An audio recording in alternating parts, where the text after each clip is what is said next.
Bonsoir, bonjour peuple congolais, les Alingandi, Nabino Lido. Nabaki chaque fois, Nabaki la chaîne de YouTube Liba TV. Pour la Moussa, conscience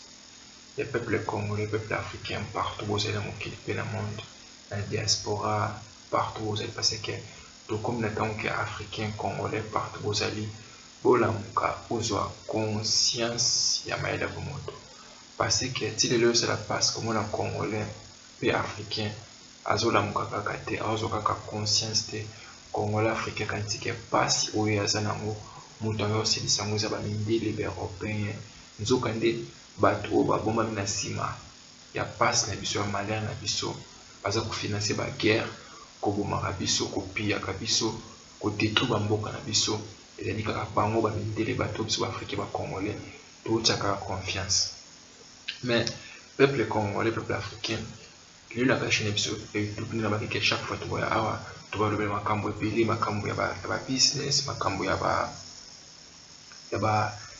mpe makambo ezoleka na bamboka na biso, makambo ezoleka na mokili ndeni ba noir partout, ba africain, ba congolais,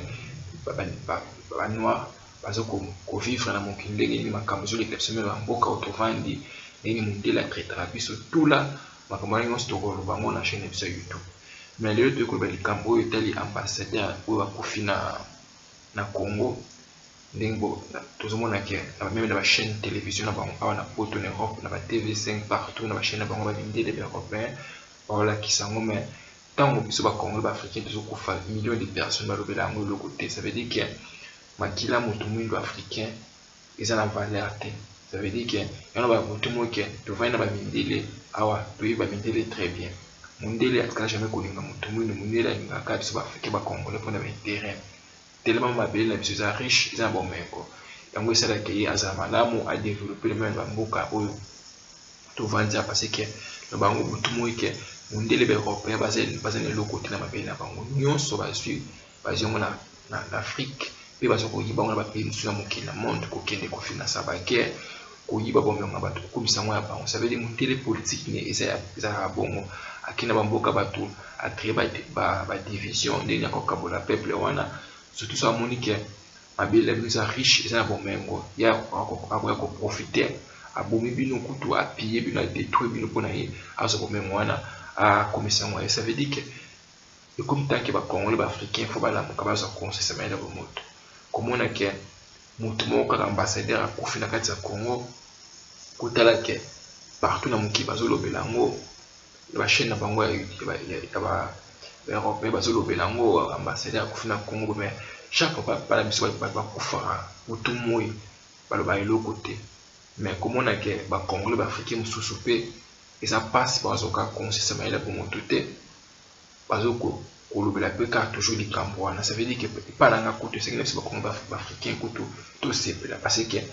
eza akende kokufa na lokoso nenaki moyibi na ye akendeki kokufa. Ça veut dire ke biso bacongolais baafricain tellement mayele bomoto na kati na biso ezalaka te parce que moto moyindo boyebisanga na bango butu moi ke biso bacongolais baafricain nzambe apesa biso nyonso toza na bomengo nyonso richesse na mabele nyonso na bapesa biso, mais mayele bomoto tozala nango te.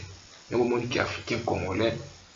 atekaka ndeko na ye africain mpona intérêt ya mondele mpona baintérêt bamultinational. ozomona mpasi toza nango mpe na kati ya Congo na kati ya Afrique eza mpe kosi ya biso mo parce que congolais africain ti lelo wana azwi mayele te parce que loba yango butu moi ke so biso bacongolais baafricain toza ya mayele ya bomoto na oyo ekomela biso mpe ekomela biso butu moi me toza mayele. Ça veut dire ke lokola africain congolais azwa mayele te azala nyama yango moni ti bamindele ti siko batraitaka biso kaloka banyama kaka bato te parce que africain congolais ti siko azwi na mayele te. moto aboma oka mondele moto azo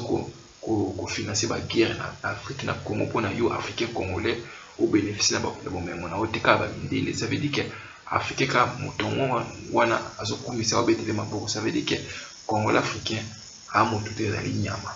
mokolo akozwa mayele ya bomoto ainsi ke makambo ezoleka mingi na kati ya Afrique na kati ya Congo ezosalema lisusu bongo te. ozomona ça veut dire ke loba yango butu moke bamindele tovai na mboka na bango awa na poto toyeba bango très bien mondele balingaka biso te balingi mabele na biso parce que eza na bomengo ngo osalaki bango badéveloppe na babengi technologie badéveloppe na baarmée oyo bango baza nango mposa mpona batonga bamboka na bango atovandi. Mais na nyonso na mokolo africain congolais oza mayele ba moto akomi vraiment moto Afrique pe Congo eko développer na bango chaque fois. Ça veut dire que nzamba apesa biso nyonso mais africain congolais aza mayele ba moto te, aza mayele ba nyama. Et ba moni ti siko ba mindele ba soko réussi na kokabola ba africain ba yokana te bango na bango ba profiter na bomengo na biso ba butu moke botala makambo ekomela biso epesa biso mayele. Botala par exemple na Libye bandeko na bakongo ba africain, botala makambo eleka mingi na eleka na Libye, botala na Soudan ndenge ba français ba américain ba union européenne bakenda kobebisa mboka ya Libye ndenge bakabola Soudan. Mais congolais africain na nyonso ekomela ya mayele te. Omona depuis ba surtout l'histoire na biso depuis esclavagiste parce que ba africain ba congolais to mona na mokili na monde africain congolais ce qu'on voit mayele na mote africain congolais katseke passe na biso souffrance ne muto aussi sango eza ba mindele ba européen o baza ko piller na Congo na Afrique na nyonso wana esila ka mokolo congolais africain osa mayele ya bo moto ndi Afrique pe Congo ça ni eko développer peuple congolais africain et c'est une biso ba congolais africain tout la mukato za consiste mayele ba moto. Ça veut dire que moto wana kufi na kati ya Congo soit des qui ambassadeurs atika biso makili. Ça veut dire que millions de personnes de la Congo bazo kufa butu moi et le bar côté boka ye boka kufi pour biso ça. Ça veut dire que ça makambo ebele faut tout ça puta tout comme boka na se développer. Ça veut dire que parce que ça makili makambo zo lekala ba mboka na biso le kakuna. Ça veut dire que Congolais africain faut na mukazo conseil ça maila bon moto. Tukutani bala sima na chaîne ya YouTube ya Liba TV.